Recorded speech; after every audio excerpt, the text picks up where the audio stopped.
Assalamualaikum warahmatullahi wabarakatuh. Kami dari kelompok Subang Selatan akan mempresentasikan tugas matematika di pertemuan ke-7, yaitu kesulitan pembelajaran matematika. Sebelumnya, kami akan memperkenalkan diri dulu. Nama saya pribadi Hilmi Samrotul Fuadah. Saya Afiqsyana Rahma. Saya Wawang. Saya Jubadah. Saya Siti Puri. Saya Diana Nurbayani. Saya Ismirjana. Kami kelompok Subang Selatan. Oke. Assalamualaikum warahmatullahi wabarakatuh. Hai, nama saya Afiqsyana Rahma. Saya akan menjelaskan materi pertemuan ke-7, yaitu pengertian kesulitan pembelajaran matematika. Nah, pengertian kesulitan pembelajaran matematika disebut juga di skala kuliah. Istilah di skala kuliah memiliki konotasi medis yang memandang adanya keterkaitan dengan gangguan sistem saraf pada pusat. Menurut Lerner, 1981, ada beberapa karakteristik anak berkesulitan belajar matematika, yaitu adanya gangguan dalam hubungan ke ruangan. 2. Abnormalitas persepsi visual, asuasi visual motor, persepsi kesulitan mengenal dan memahami simbol gangguan pada tubuh. Nah, saya akan memaparkan 2 saja ya. Kesulitan dalam menggunakan konsep. Dalam hal ini dipandang bahwa siswa telah memperoleh pengajaran suatu konsep, tetapi belum menguasai semuanya, mungkin karena lupa atau sebagian seluruhnya. Mungkin pula konsep yang dikuasainya kurang dicermati gitu ya maksudnya. Yang terakhir, kesulitan dalam belajar menggunakan prinsip. Jika kesulitan siswa dalam menggunakan prinsip kita analisa, tampaklah bahwa pada umumnya sebab kesulitan tersebut diantara lain yaitu 1. Siswa tidak mempunyai konsep yang dapat digunakan untuk mengembangkan prinsip sebagai butir pengetahuan yang perlu.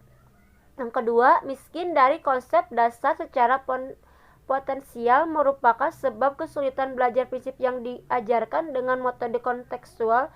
Contoh nyata, siswa kurang jelas dengan prinsip yang telah diajarkannya. Jadi siswa itu kurang mencermati guru tersebut, jadi kurang menguasai gitu, kurang memahami bahwa di yang dia jelaskan itu kurang dipahami oleh siswanya tersebut. Ya, mungkin dari saya sekian, terima kasih. Assalamualaikum warahmatullahi wabarakatuh.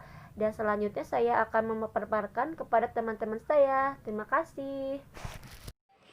Assalamualaikum warahmatullahi wabarakatuh. Nama saya Wawang. Hari ini saya akan memaparkan materi matematika pertemuan ke-7 tentang kesulitan pembelajaran matematika. Namun kali ini saya akan memaparkan tentang arti dari hakikat matematika itu sendiri.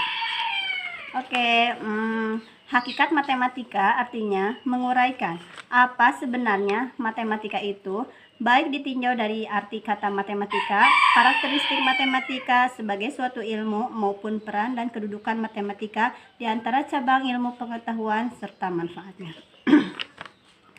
Pengertian matematika itu sendiri adalah matematika sering disebut ilmu yang deduktif.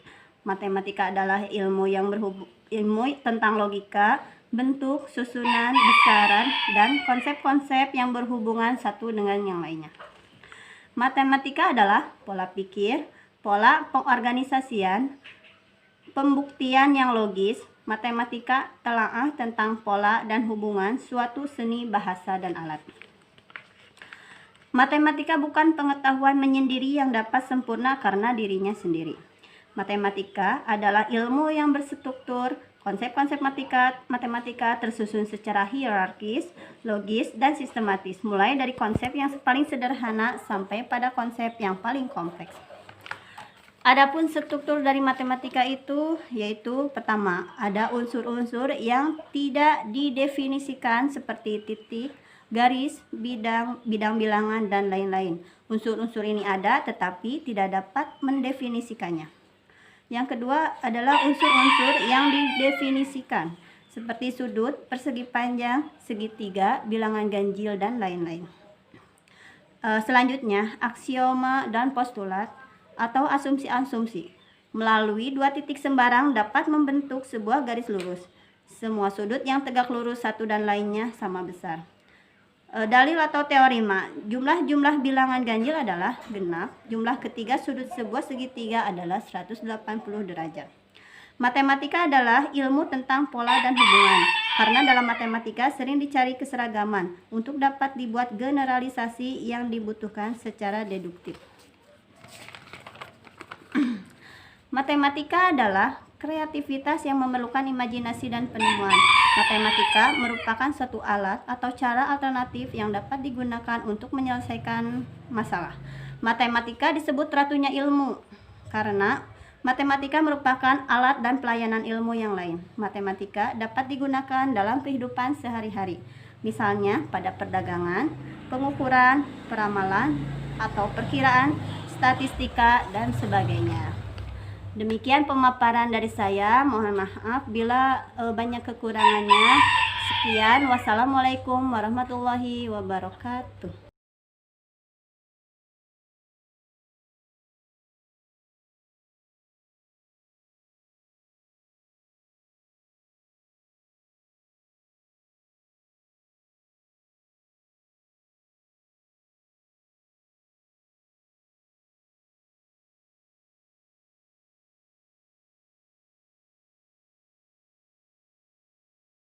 Assalamualaikum warahmatullahi wabarakatuh. Perkenalkan, nama saya Jubaidah. Di sini saya akan menjelaskan mengenai faktor-faktor yang mempengaruhi kesulitan belajar dalam matematika. Ada beberapa faktor yang diduga sebagai penyebab utama kesulitan belajar siswa. Faktor itu bisa berasal dari dalam diri siswa itu sendiri maupun dari luar. Dari dalam diri siswa itu seperti faktor biologis dan faktor psikologis. Sedangkan dari luar siswa bisa bersumber dari keluarga, misalkan pendidikan orang tua, hubungan dengan keluarga, keteladanan keluarga, dan sebagainya. Keadaan lingkungan dan masyarakat umum juga menjadi faktor yang mempengaruhi kesulitan belajar. Mengutip Brusney dan Bond, Kuney, Davis, dan Henderson tahun 1975 mengelompokkan sumber kesulitan itu menjadi 5 faktor. Pertama, faktor fisiologis. Kesulitan belajar siswa dapat ditimbulkan oleh faktor fisiologis. Hal ini ditunjukkan oleh kenyataan bahwa persentase kesulitan belajar siswa yang memiliki gangguan penglihatan lebih banyak daripada siswa yang tidak mengalaminya. Begitu juga pada siswa yang mengalami gangguan pendengaran. Hal serupa juga terjadi pada siswa yang mengalami gangguan neurologis atau sistem saraf. Dalam hubungan dengan faktor-faktor di atas, umumnya guru matematika tidak memiliki kemampuan atau kompetensi yang memadai untuk mengatasinya. Yang dapat dilakukan guru hanyalah memberikan kesempatan kepada siswa yang memiliki gangguan penglihatan atau pendengaran untuk duduk lebih dekat dengan meja guru. Hambatan tersebut hendaknya diatasi melalui kerjasama dengan pihak yang memiliki kompetensi. 2. Faktor sosial. Hubungan orang tua dengan anak dan tingkat kepedulian orang tua tentang masalah belajarnya di sekolah merupakan faktor yang dapat memberikan kemudahan atau sebaliknya menjadi faktor kendala bahkan menambah kesulitan belajar siswa. Termasuk dapat memberikan kemudahan antara lain kasih sayang, pengertian, perhatian, dan kepedulian. Misalnya menyanjung anaknya belajar dan tersedianya tempat belajar yang kondusif. Di samping itu, ekonomi pun merupakan penyebab kesulitan belajar, baik positif maupun negatif. Permasalahan tersebut dapat terjadi dari kalangan yang ekonominya sudah mapan atau yang masih lemah. Faktor sosial di dalam dan di luar kelas dalam lingkungan sekolah juga berpengaruh terhadap kelancaran atau kesulitan belajar siswa.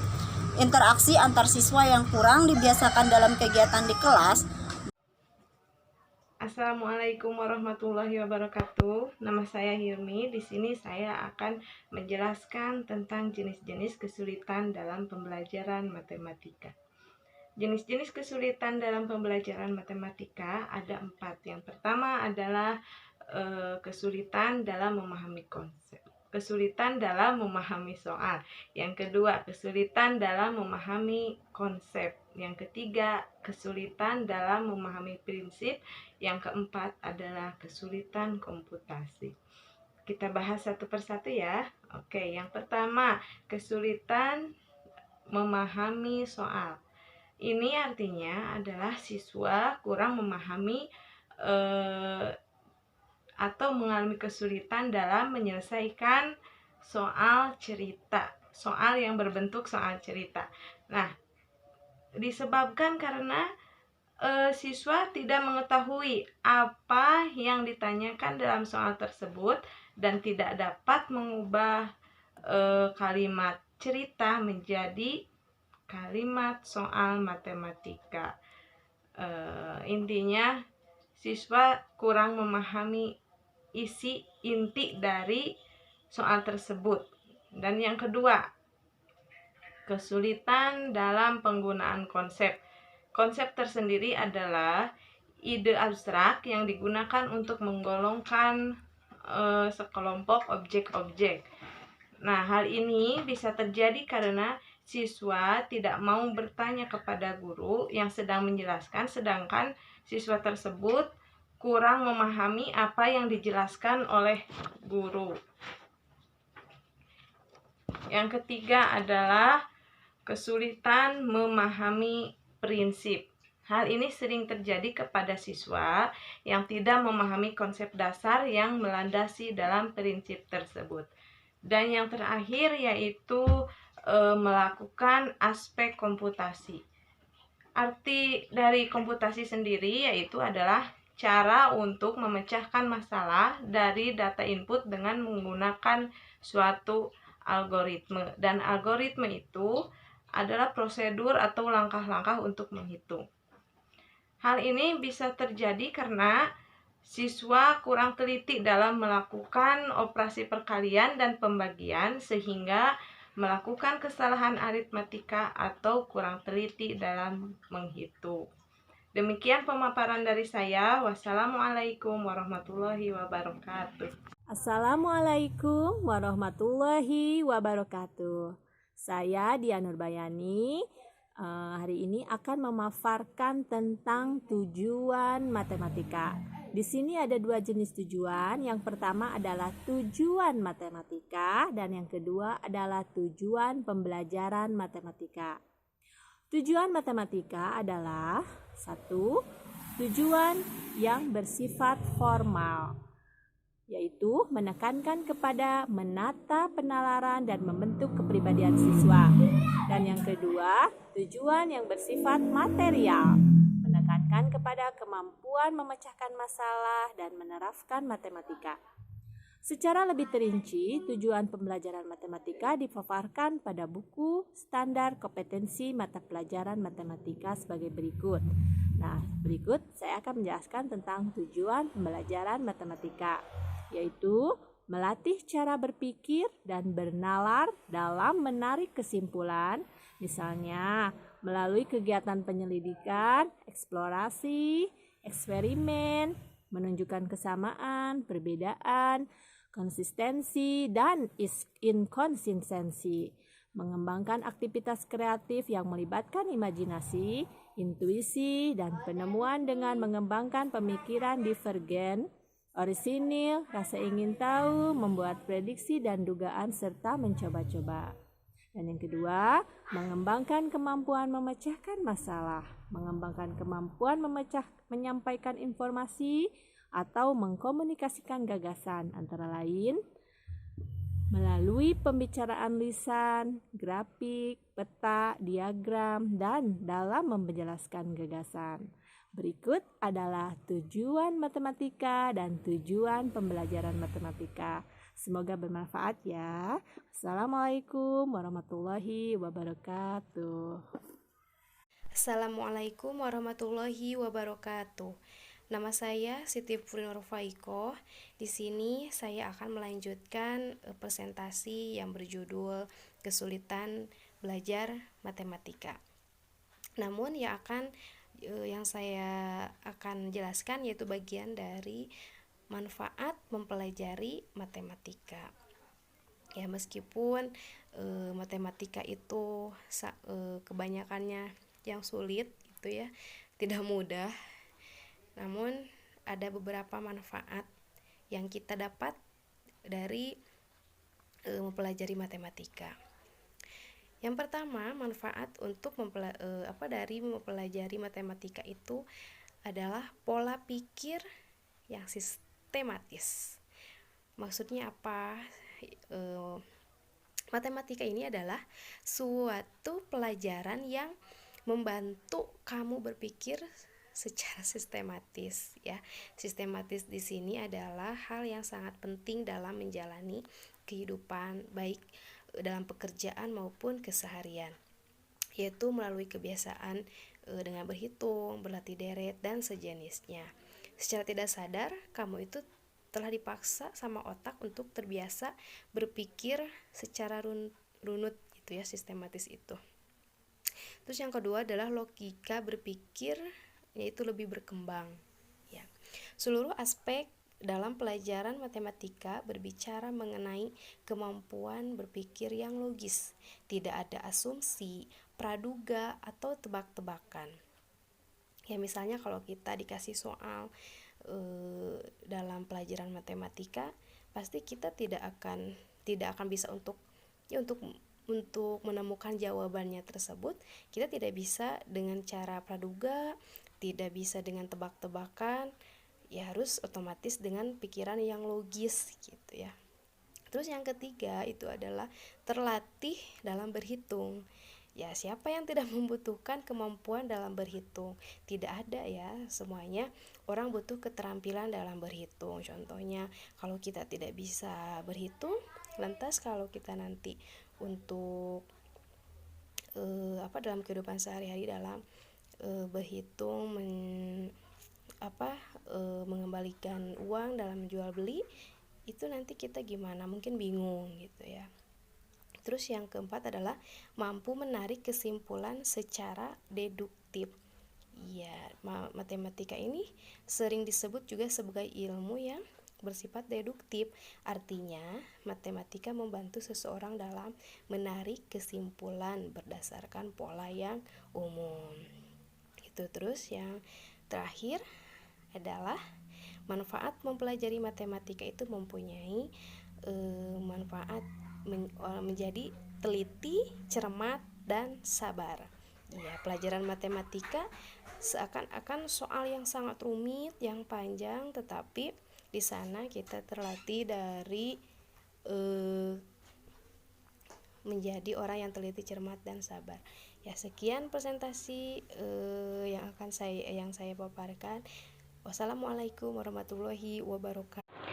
Assalamualaikum warahmatullahi wabarakatuh. Saya Lis Nurjana akan memaparkan upaya mengatasi yang mempengaruhi kesulitan pembelajaran matematika.